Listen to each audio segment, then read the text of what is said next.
নমস্কাৰ মৰমৰ ছাত্ৰ ছাত্ৰীসকল ই-কক্ষালৈ স্বাগতম মই যশ্ৰী আজি সপ্তম শ্ৰেণীৰ ৮ নম্বৰ অধ্যায় পৰিমাণৰ তুলনাৰ পাঠৰ ৮ নম্বৰ অংকটো লৈ আহিছো সো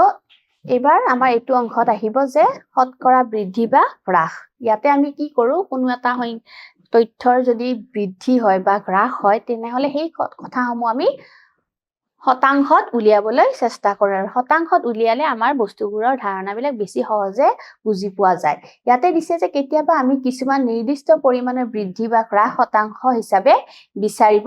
লগা হয় যেনেকৈ জনসংখ্যাৰ বৃদ্ধি বা হ্ৰাস সেই তথ্যবিলাক আমি শতাংশত উলিয়ালে আমাৰ বেছি সহজ হয় বা বুজুতেও আমাৰ সহজ হয় ঠিক তেনেকৈ বিক্ৰীৰ হ্ৰাস বা বৃদ্ধিৰ ক্ষেত্ৰতো আমি কি কৰো শতাংশটো ব্যৱহাৰ কৰিলে আমাৰ বস্তুখিনি বুজাত বা বেলেগক বুজাওতে সহজ হয়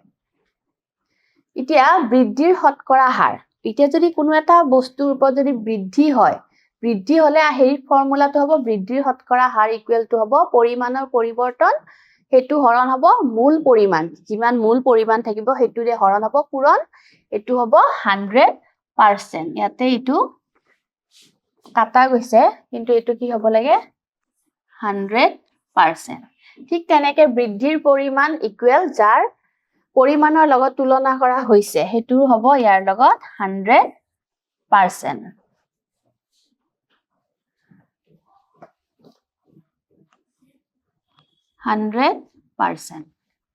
আৰু ঠিক তেনেকে এটুৰ লগতো হ'ব 100% এইটো বস্তু বুজাইছে এইটোৱে হ'ল মূল সূত্ৰটো এতিয়া সোৱা উদাহৰণ এটা দিয়া আছে এটো নম্বৰ হিচাপে একো নাহে এটো এনে আহিছে এটো আগৰ ভিডিও বিলাকৰ যেটো একাধিক ক্ৰমে কেতিয়াবা আহি যায় সো উদাহৰণত এটো দিয়া আছে যে ৰয়েলে ৮০,০০০ টকাৰে এটা ব্যৱসায় আৰম্ভ কৰিলে এবছৰৰ পিছত তেওঁৰ হাতত কিমান আহিলে ১,২০,০০০ টকা হ'লগৈ বাঢ়ি যোৱা টকাৰ শতকৰা হাৰ কিমান হ'ব এতিয়া তেওঁ কিমান টকাৰে ব্যৱসায় কৰিছিলে ৮০,০০০ আৰু সেই ব্যৱসায়ৰ পিছত এবছৰ পিছত কিমান পালে ১,২০,০০০ টকা এতিয়া এইখিনিৰ আমাৰ শতকৰা হাৰ উলিয়াব দিছে যেহেতু আমি দেখা পাইছো ৮০,০০০ পৰা কিমান হৈছে ১,২০,০০০ অৰ্থাৎ ইয়াতে বৃদ্ধি হৈছে সেইহে আমি কি লিখিম এই সূত্ৰটোৱে ব্যৱহাৰ কৰিম যে বৃদ্ধিৰ শতকৰা হাৰ ই দিয়া আছে যেহেতু ইয়াতে বৃদ্ধি হৈছে প্ৰশ্নতে আমি গম পাইছো ইয়াতে হ'ব পৰিমাণৰ পৰিৱৰ্তন হৰণ হ'ব মূল পৰিমাণ আৰু পূৰণ হ'ব 100%ৰে সো এতিয়া পৰিমাণৰ পৰিৱৰ্তন তাৰ মানে এইটো আৰু এইটোৰ লগত কি হ'ব বিয়োগ হ'ব পৰিমাণৰ পৰিৱৰ্তন মানে কিমান হ'ল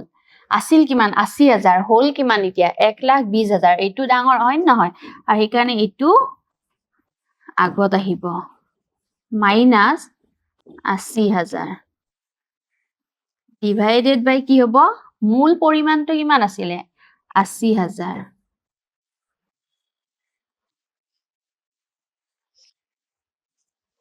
100% সো এতিয়া আমি নেক্সট স্লাইডত যাও ১,২০,০০০ পৰা ৮০,০০০ বিয়োগ কৰিলে কিমান হ'ব ৪০,০০০ আৰু তলত থাকিব ৮০,০০০ ইনটু 100% এতিয়া এই শূন্য কেনসেল এটো শূন্য কেনসেল এটো শূন্য এটো আৰু ৮ ৰে এখিনি যাব কিমান ৮ 5 গুণ ৪০ আৰু এটা শূন্য আছে সো কিমান হ'ল শতাংশত 50% এইটোৱে আমাক উলিয়াব দিছিলে শতকৰা হাৰ কিমান হ'ব বাঢ়ি যোৱা টকাৰ শতকৰা হাৰটো আমি কিমান পালো 50% নেক্সট সোৱা উদাহৰণটোত সংখ্যাবোৰ আহি গৈছে একো নাই এতিয়া সোৱা ইয়াতে দিয়া আছে ২৪০০ টকা ২০০০ টকাতকৈ কিমান শতাংশ বেছি ২৪ তাতে তাৰ মানে ইয়াতে মূল টকাটো হৈ আছে মূল পৰিমাণটো হৈছে 2000 2000 পৰা কিমান হল 2400 তাৰ মানে ইয়াতে কি হৈছে বৃদ্ধি হৈছে গতিকে আমি কি লিখিম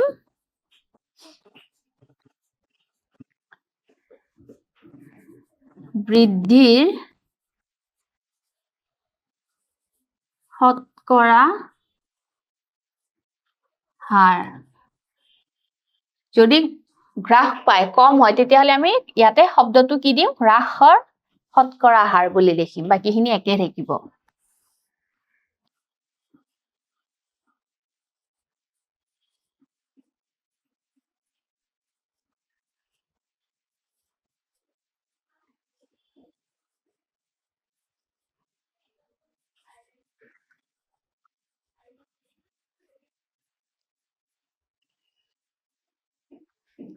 So, ইয়াতে হব পৰিমাণৰ পৰিৱৰ্তন হব 2000 আছিল হেয়া হল কিমান 2400 আৰু ইয়াতে 2400 টো যেহেতু ডাঙৰ ইয়াত আগত আহিব আৰু মূল পৰিমাণটো আছিলে 2000 ইনটু 100% সো এইখিনি কিমান হ'ব এইখিনি বিয়োগ হলে 400 বাই 200 ইনটু এইখিনি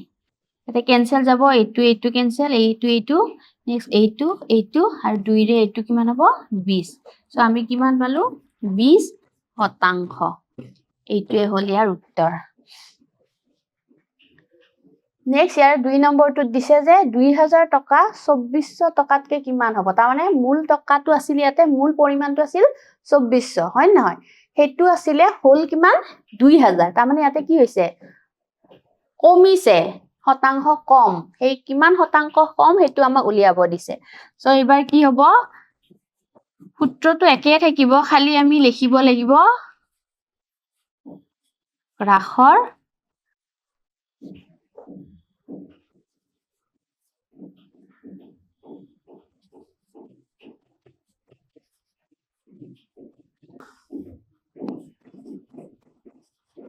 পৰিমাণৰ পৰিৱৰ্তন এটো মূল পৰিমাণ ইনটু 100% সো এতিয়া পৰিমাণৰ পৰিৱৰ্তনত কি হ'ব 400 টকা কমিছে কিন্তু আমি তথাপি ডাঙৰ সংখ্যাটোৱে লিখিব লাগিব আগত মাইনাস আৰু এটো হ'ব মূল টকাটো আছিলে 2400 ইনটু 100% ঠিক আছে এইখিনি লিখিলো এতিয়া আমি কি কৰিম এতে কাটাকাটি কৰিম হয় নহয় সো 0 0 এইটো যাব 0 0 এইটো যাব আকৌ এইখিনি কিমান আছে এইখিনি হ'ব 400 আৰু এইফালে থাকিব 24% টো থাকিবই সো এইটো 4 ৰে যাব এইটো 6 বাৰ এইটো যাব 100 বাৰ আকৌ 2 ৰে এইটো 3 বাৰ এইটো যাব 50 বাৰ সো আমি এইখিনি কিমান পালো 50/3 এটো যেহেতু মিশ্ৰ ভগ্নাংশত অপ্ৰকৃত ভগ্নাংশত আছে আমি কিহত নিব লাগিব মিশ্ৰ ভগ্নাংশ বা আমি ডাইৰেক্ট ইয়াৰে পার্সেন্টেজটো আমি দশমিকত নিলেও হ'ব সো এইটো 1 3 2 20 এটো যাব 6 বাৰ 18 হল 2 আহিল দশমিক আহিল 20 হৈ গল আকৌ 6 18 আকৌ 2 20 6 এনেকে গৈ থাকিব আৰু আমি কৰি নাথাকো সো ইয়াতে আমি ডাইৰেক্ট লিখিব পাৰিম 16.6 যেহেতু 66 কে গৈ থাকিব এটা 6 লিখি নেক্সটত আমি 7 লিখিলে হ'ব 7 কেনেকে হ'ব পাছতকে যদি ডাঙৰ থাকে তাতে x যোগ হৈ গলে হেতু কি হৈ যাব 7 হৈ যাব সো ইমান পার্সেন্ট এখিনি হল নেক্সট কোৱেশ্চনটো চোৱা এটো উদাহৰণ দিছে যোৱা 5টা বছৰত এখন গাঁৱত অশিক্ষিত লোকৰ সংখ্যা 180 লাখৰ পৰা 130 লাখলৈ হ্ৰাস পায় হ্ৰাস হোৱাৰ শতকৰা হাৰ কিমান হ'ব ইয়াতে কি কৈছে এখন গাঁৱত অশিক্ষিত লোকৰ সংখ্যা আছিলে 180 লাখ এতিয়া হেয়া আছে 180 লাখ কিমান হল এতিয়া 130 লাখ তাৰ মানে ইয়াতে কম হৈছে এতিয়া কমৰ যেটো হ্ৰাসৰ শতকৰাটো আমাক উলিয়াব দিছে সো এটো আগৰটো নিচিনাই হ'ব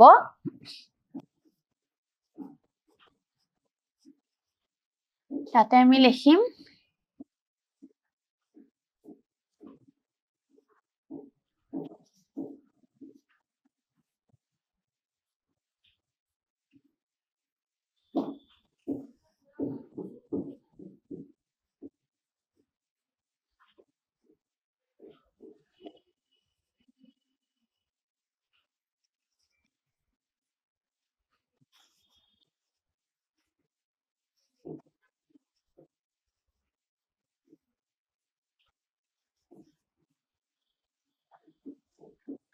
কিমান আছিলে 101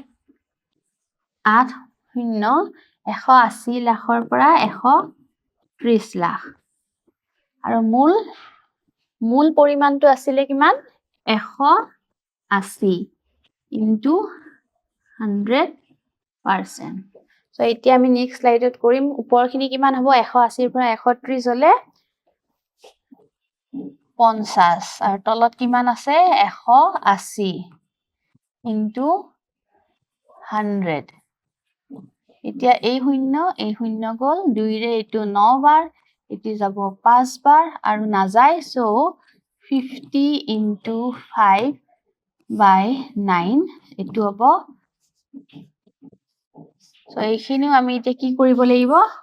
হৰণ কৰিব লাগিব ঠিক আছে সো এটো কৰিম আমি তে হ'ব 2 বাৰ 18 আৰু এটো আহিব 7 তাৰ পিছত হ'ব এটো 7 7 বাৰত যাব 63 হ'ব তাৰ পিছত আহিব আকৌ 7 দশমিক 0 আকৌ আহিব 7 সো এনেকে এটো গৈ থাকিব সো ইয়াতে আমি ডাইৰেক্ট এখিনি লিখিলেও হ'ব 27.77% এইখিনিয়ে হল বুজি পাইছা ন ইয়াৰ পিছত আহিব মূল্যায়ন ভাগ এতিয়া মূল্যায়নত চোৱা কি দিয়া আছে 3000 টকা 2000 টকাতকৈ কিমান শতাংশ বেছি 3000 টকাটো 2000 টকাতকৈ কিমান শতাংশ বেছি হেতু আমাক উলিয়াব দিছে এতিয়া ইয়াৰে কাৰণে আমি সূত্ৰটো জানোৱে ন যেহেতু ইয়াতে মূল টকাটো পৰিমাণটো কিমান আছিল মূল পৰিমাণ 2000 টকা হেতু কিমান হৈছে 3000 টকা গতিকে ইয়াতে কি হ'ব বৃদ্ধিৰ শতকৰা হয়নে কিমান হ'ব দুটা পৰিমাণৰ মাজত পৰিৱৰ্তন হ'ব তাৰ মানে আমি এতিয়া ডাইৰেক্ট কৰি দিও কিমান আছিল 3000 টু মাইনাস কিমান হ'ব 2000 তলত মূল পৰিমাণটো হ'ল 2000 ইনটু 100% হয়নে এইখিনি হ'ল এতিয়া 3000 পৰা 2000 গলে 1000 তলত 2000 into 100%. So 0 0 cancel 0 0 cancel 0 cancel 2 ৰে এটো যাব 50 so আমি কিমান পালো 50 শতাংশ so ইয়াৰে ৰাইট অপচনটো হ'ব কি খ 50 শতাংশ so এনেকে আমি উলিয়াব লাগিব তোমালোকে বুজি পাইছা ন ঘৰত প্ৰেক্টিস কৰিবা এনেকুৱা ধৰণৰ প্ৰশ্নবিলাক গতিকে মৰমৰ ছাত্ৰ ছাত্ৰীসকল আশা কৰিছো যিখিনি বুজাই দিছো তোমালোকে বুজি পাইছা আজিলৈকে নমস্কাৰ ধন্যবাদ